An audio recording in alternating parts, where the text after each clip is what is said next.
Hey everybody, it's NickyV917 here, and this is part 26.5 of my walkthrough on Pokemon Blue.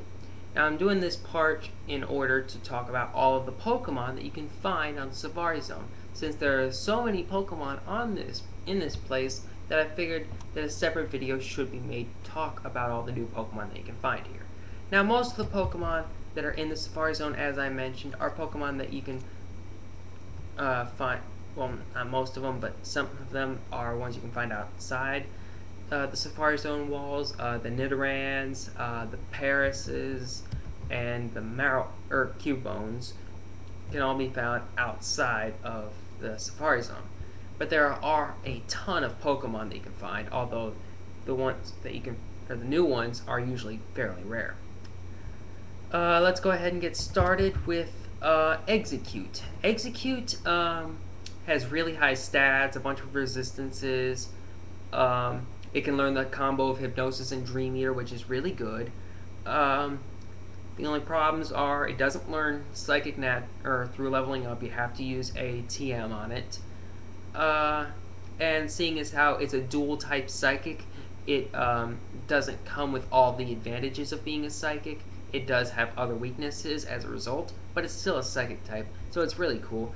I actually had an Exeggutor on my red team, which was really cool. So yeah, it's a good Pokemon. I recommend. I would give the thumbs up to Exeggutor. Next up, you can only find this one in yellow. I know I'm talking about yellow now.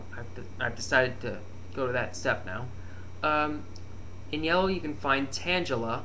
Tangela, some people say Tangela. I say Tangela. I don't know why. They're good against some types. Its signature move is Vine Whip. It's not that great of a Pokemon. It doesn't really become a viable threat until it gets its evolution Tangrowth in the 4th generation.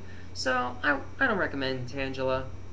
Move on. You can find better grass types, although Tangela is the only pure grass type in the game, which is a shame because if there were more of them, it would be a lot better, considering that most of the time grass is paired up with the crappy poison type. Next up is Chansey. Chanseys are a very rare occasion. I think, let me see here.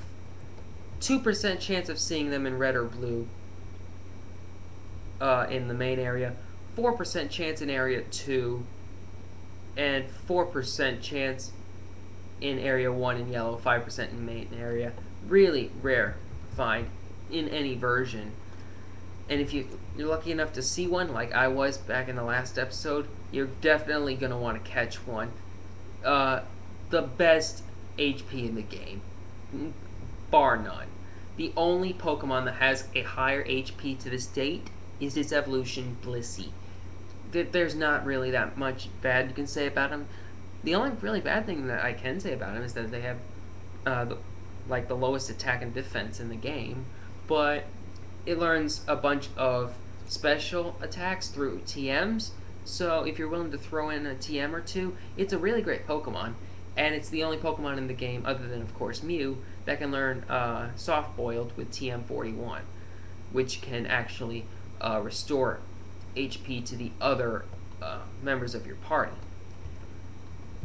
I need to start getting through these a little bit quicker. I've already mentioned the major bug Pokemon that you can catch in blue. In red, the big Pokemon big bug that you can catch is Scyther. Scyther is pretty good. It's a good Pokemon. It has great stats. Two big problems though. It has a really bad type matchup where it has 6 different weaknesses. Bad news. But it's strong, sturdy, and quick. But the only other problem, bugs don't have any good moves in this generation, so it's alright. I could recommend Scyther, I guess. Next up is Rhyhorn. By the way, I'm getting all these off of Strategy Wiki. Rhyhorn, not a good Pokemon. Rhydon, not a good Pokemon either. Rhyperior, alright-ish. But it just has so many weaknesses. There's better ground types to be had. Alright, Marowak, Sandslash. Notice that both of the ones that I just said are pure ground types. Rock and ground, not a good combo. Way too many things. So, I'd say pass on Rhyhorn. Same for Kangaskhan. It's a cool looking Pokemon, but it doesn't have that many good stats. I don't know. There's better normal types to be had out there. There's better normal types. A few I can think of off the top of my head: Clefable, Snorlax, Chansey, Persian, and the next one that you can find in the Safari Zone, Tauros. Some people say Tauros. I say Tauros. I say a bunch of different Pokemon differently. But a lot of people, including myself, say that this is the strongest normal type Pokemon in the game. It learns a bunch of good moves. It can learn Stomp and Takedown.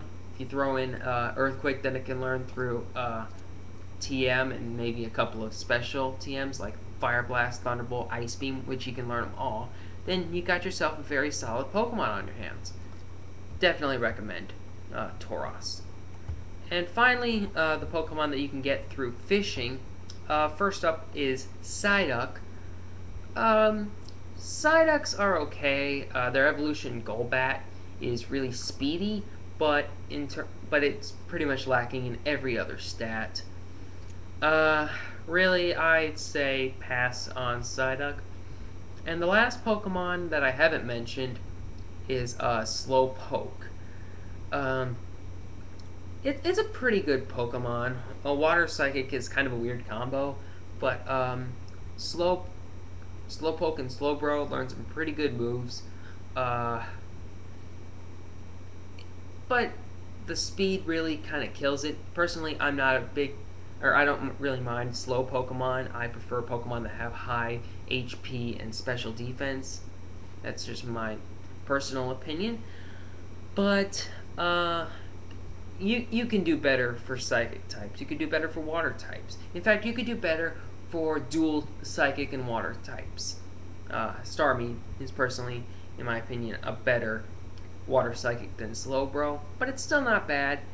If you want if you kind of want an obscure Psychic type, I could recommend Slowbro. But yeah, so that's pretty much it.